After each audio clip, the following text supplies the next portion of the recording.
So, may isa rin ako, may isa pang procedure dyan, dalawang procedure actually ang pwede mong gawin is, pwede ka rin kumuha ng 1 liter na tubig agad,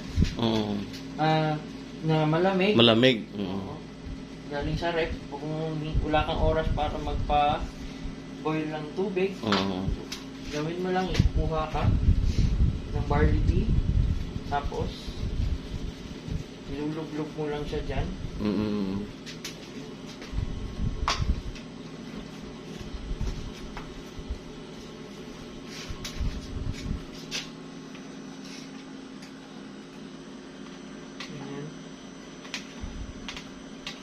Dapat ma-mix siya.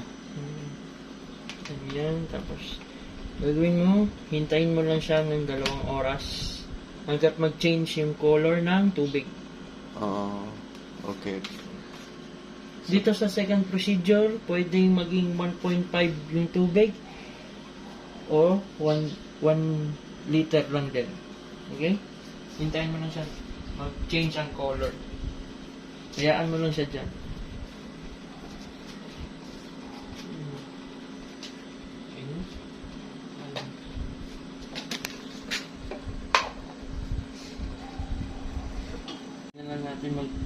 So ito pwede pa bro ilagay sa rep?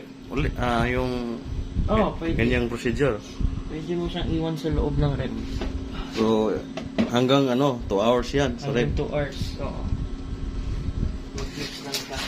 Tapos, itong pack, dapat nakasilyado. Silyado at hindi siya mababasa o hindi siya malalamigan. Kaya sakto lang na dito lang sa may room temperature. Dito lang siya sa may area kung saan hindi masyadong malamig, maiwasan siya sa pag maging basa. Nakasilyado. Airtight. So bawal na siya ilagay sa rep, no? Bawal ilagay sa loob ng rep.